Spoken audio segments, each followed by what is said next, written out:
والسلام عليكم خوتي خواتاتي، كيف عاملين؟ نتمنى تكونوا بخير وعلى خير، احوالكم طيبه وصحتكم جيده.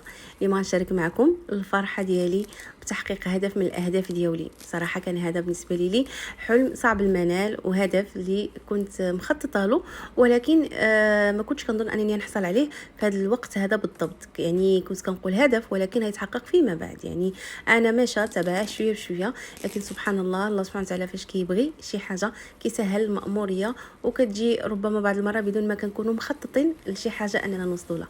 فمن بين الاهداف اللي كنت مخططه ليها هو الحصول على المكنسه ديال دايسون. كيف ما كانت الماركه ديالها، يعني بالنسبه لي الحصول على دايسون فقط هو بحد ذاته هدف. اش من سيري ولا هذا ما كاينش كيهمني بزاف، لان عارفه بان الماكينه او المكنسه ديال دايسون فهي يعني مكنسه رائعه بزاف، المكنسه اللي كتوفي بالغرض. ورغم انها كانت غاليه بالنسبه لي وصعبه المنال، الا ان ثمنها فيها منها وفيها، يعني شي حاجه اللي تستاهل يعني ثمنها بزاف. سواء خديتي السيري الاولى الثانيه الثالثه كيف ما كانت، ف هي كان يعني بالنسبه لي كان هدف ضروري من التحقيق ديالو. بالنسبه لهاد المكنسه هذه الصراحه ربي سهل فيها وقدرت نحصل عليها بثمن منخفض بزاف. غنقول لكم ان شاء الله كيفاش حصلت عليها. كذلك كيجي مع هذا الاكسسوار هذا كادو. هذا الاكسسوار هذا اللي كيتمدد او كيتمطط بواحد السهوله، كذلك كيتطوى بسهوله يعني اكثر، يعني بحيث كيخليك انك توصل لبعض الاركان اللي صعبه الوصول. فمن بعد ان شاء الله غادي نشارك معكم كيفاش ممكن نخدم به. دابا حاليا كنحاول غير نفتحها ونستكشفها، كذلك نشارك معكم الفرحه ديالي واستكشافي ليها ونهضروا عليها بصفه عامه. ريتما ان شاء الله نشارك معكم فيديوهات مقبله، طريقه العمل ديالها، الاداء ديالها، وعده مزايا اللي نكتشفوها ان شاء الله مع بعض.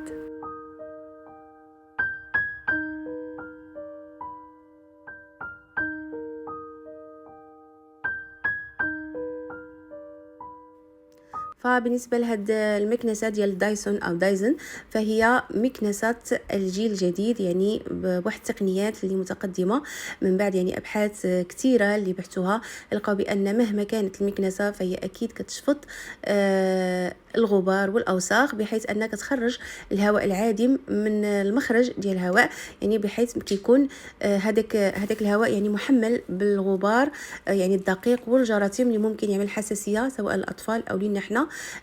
ثم ممكن يعمل يعني نوبات ضيق التنفس، فشي حاجه اللي ممكن يعني تاثر يعني فينا او في الصحه ديالنا على العموم، يعني بدلا من انها غادي تخدمنا. لكن بالنسبه لهذه المكنسه هذه من بعد ابحاث كثيره توصلوا على ان ضروري يكون واحد الفلتر او واحد النظام ديال الفلتره اللي كيكون دقيق جدا، بحيث ان داك الفلتر ديالها ما كيخليش الهواء يخرج يعني اللي كيكون معكر او ملوث، فكيخرج يعني مصفي بشكل كبير من درجه ان ما كيأثرش فينا حنا اللي كنستعملوهم، ثم في الابناء ديالنا. وغادي ان شاء الله نكتشفوها مع بعض اليوم ان شاء الله، كيفاش غادي نخدم بها وشنو النسبه ديال الغبار اللي غادي تمتصها في واحد القماش اللي نقي 100% ومصبن. فان شاء الله خليكم فقط معايا. بالنسبه للناس اللي انضموا لي جديد ما ينساوليش لي لايك كذلك الاشتراك، وخليكم معايا ان شاء الله تكتشفوا العديد ثم العديد من خلال قناتي.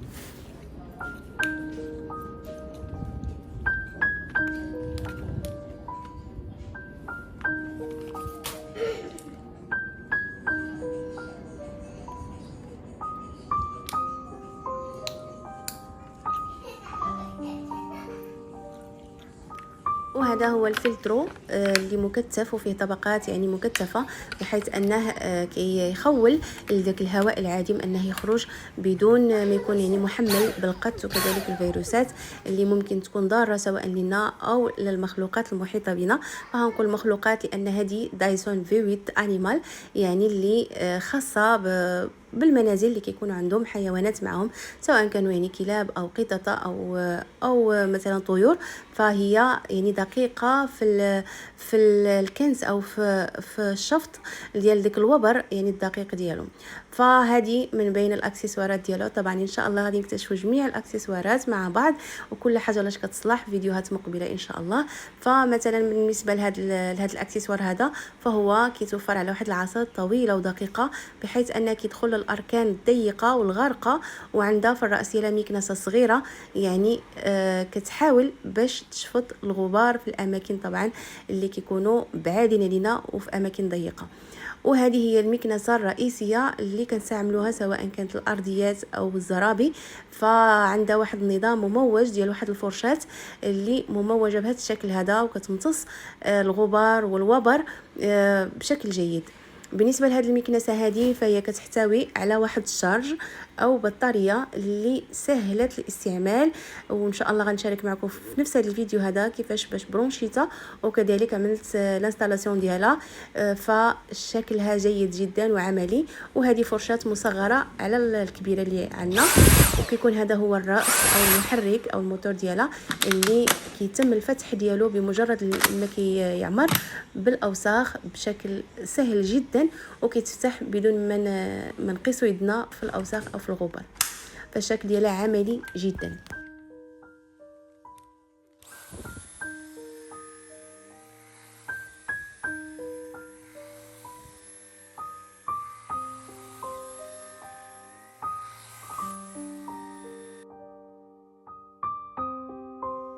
وطبعا اللي متبعين القناه ديالي باستمرار عارفين بانني ما كانوش عندي هاد الطليمطات هادو في هاد الايام د العيد. كنت عامله طلا متاخرين اللي فيهم الوريدات اللي اللون ديالهم في الابيض والورادي بالالوان. وهاد التفريشه هادي يلا عملتها حالا قبل ما نشارك معكم هاد المكنسه هادي، فحاولت باش نعملها هادي باش تكون تجربه حيه، ونيت حتى انا باش نستفد معكم وتستفدوا حتى نتوما معايا، ونعرف كيفاش يعني او قداش النسبه ديال الشفط على ثوب نظيف 100%.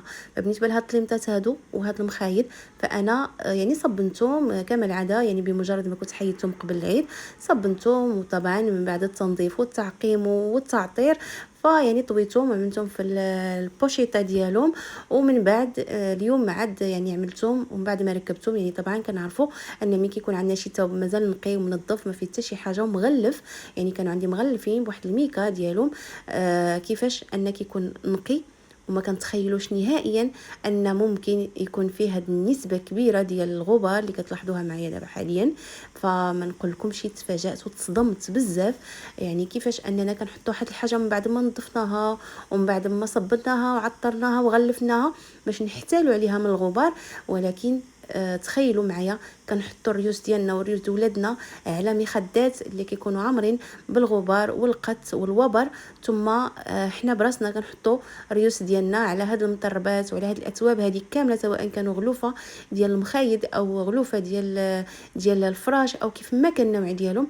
فما تخيلوش النسبه ديال الغبار كيفاش كتكون، وهذه تجربه حيه شاركتها معكم من ارض الواقع. فتصدمت بالفعل تصدمت. شوفوا قداش الكميه ديال الغبار شي حاجه اللي لا تصدق. اكيد حنا كنعرضوا نفسنا للخطر مرارا وتكرارا بغفله منا. فما نقول لكم شيء انا قداش فرحانه بهذه المكنسه هذه اللي نقدت العديد، خصوصا ان بنتي يعني وحده من بناتي فهي كتعاني من حساسيه شديده ضد الغبار والوبر. فوجود هذه المكنسه هذه كان بالنسبه لي هدف من شحال هذه، يعني حفاظا على الصحه ديال بنتي اللي مريضه، وكذلك يعني احتياطات مسبقه للابناء ديالي الاخرين. اخيرا انا قدرت نحقق هذا الهدف هذا، ريتما يتحققوا اهداف اخرى، ونتمنى ان شاء الله كاملين بكم تحققوا اهدافكم واحلامكم. فقط ما تيأسوش، فاكيد الله سبحانه وتعالى كيحقق لنا الاحلام ديالنا من عدم. بعض المرات ما كنكونوش مخططين، وبالفعل حتى انا ما كنتش مخططه لهذا الهدف هذا، وتحقق الحمد لله في وقت وجيز.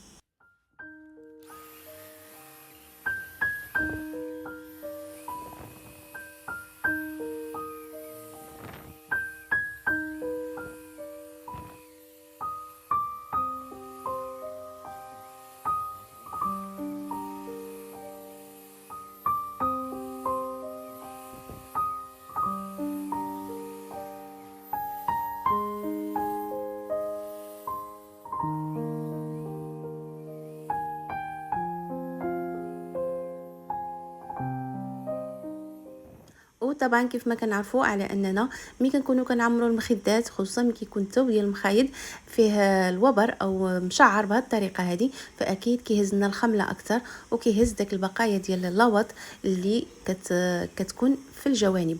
فكيف ما كتلاحظوا فالتصوير حي، وكذلك كيبين لكم كيفاش ان من بعد ما كان فيه داك الوبر الدقيق بشفطه واحده من هذه المكنسه هذه قدرت على انني نصفي هذا الثوب هذا بشكل جيد من داك الوبر الدقيق اللي كيكون. فإلا عرفنا على ان الوبر الدقيق وكذلك الغبار الدقيق والقط داك الدقيق الخفي اللي لا يرى الا بالمجهر، فاكيد كيعملنا واحد الاضرار صحيه وتنفسيه عديده، فلا سيما الا كان الوبر باين فاكيد يكون الضرر اكثر واكثر. فكيف ما كتلاحظوا معايا هذا هو الوبر اللي قدرت نحيده من الاسطح ديال هاد التليمطات وكذلك المخايد. فعملت فقط تنظيف سطحي ماشي تنظيف عميق، بحيث ان فقط غير هذا الشيء هذا قدر يستخلص هاد الكميه كبيره ديال الغبره. يعني كنقولوا فين كان هذا الشيء هذا وحنايا صبناه وكذلك نشرناه، فاكيد في كل مرحله الا وهذا الثوب او القماش كيحاول باش يكتسب غبار اكثر واكثر. فكان هذا هو الحل ديال المكنسه ديال دايسون بالقوه ديال الشفط ديالها. ونقول لكم الثمن ديالها اللي ربما غادي يصدم البعض، لكن من بعد ما غادي نشارك معكم الانستالاسيون ديالها وكذلك البرونشمون ديالها. فمن بعد ما خديت القرار على انني غادي نحطها في هذا المكان هذا من بين هاد جوج ديال المرفعات، وطبعا استنادا لهذا الشيمه اللي كتبين كيفاش خصنا باش نعلقوها الشكل الصحيح ديالها. واكيد ساهله مهله، يعني ماشي شي حاجه اللي معقده، غير انا والزوج ديالي استطعنا على اننا نبرونشيوها وخدينا المكان الصحيح من بعد ما يعني حددنا المكان ديال الثقب اللي غادي يجوا فيها المسامير وحاولنا باش نركبوها بهذا الشكل هذا.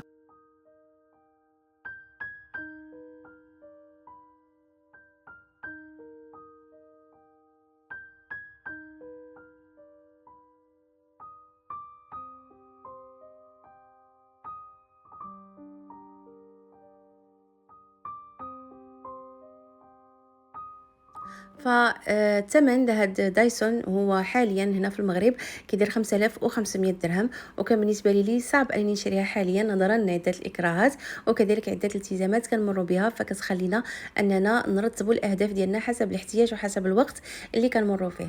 لكن سبحان الله وبدون اي سابق انذار ولا اي تخطيط، فصديقه ديالي صدفتها عاملين فيها بروموسيون خارج المغرب، وهي بما انها قاطنه خارج المغرب فقالت لي وفاء عاملينها ب 3000 درهم، فكانت 299 الاورو يعني تقريبا 3000 درهم. فقالت لي واش ناخذها لك؟ قلت لها واخا خذها لي، وهذه هي احسن مناسبه انني ناخذها تقريبا طايحه على الثمن ديالها ب 2500 درهم، وكانت فرصه لا تعوض. وبالنسبه لهذا المكان هذا اللي علقتها فيه فهو البالكون عندي قريب للكوزينه وكذلك قريب لوسط الدار، فيكون اكيد قريب لي باش ننظف فيها ونهزها في اي وقت بغيت. كذلك بالنسبه لهذا البرونشمون هذا كيساعد بزاف على انك بمجرد ما تعلق هذه المكنسه في ستاند ديالها او الحامل ديالها فهي يعني اوتوماتيكمون كتبرونشا مع الضوء وكتبدا تشارجا يعني اوتوماتيكمون. كيف ما كتلاحظوا راها بمجرد ما حطيتها شعل فيها واحد الضوء زرق صغير كيوريك النيفو ديال الشارج ديالها، عندها النيفو الاول والثاني والثالث. فتمسكوا بالاهداف ديالكم واكيد الله سبحانه وتعالى كيحققها بدون اي سابق انذار وبدون ما يكون عندكم تخطيط مسبق، فالله سبحانه وتعالى هو المدبر الحكيم، فقط عملوا الثقه ديالكم فيه واكيد ان شاء الله غادي يرزقكم من حيث لا تحتسبون. فكان هذا هو الفيديو ديالي على الماكينه او المكنسه ديال دايسون. نتمنى من الله سبحانه وتعالى تحققوا جميع اهدافكم وجميع احلامكم. الى فيديو مقبل ان شاء الله، والى اللقاء.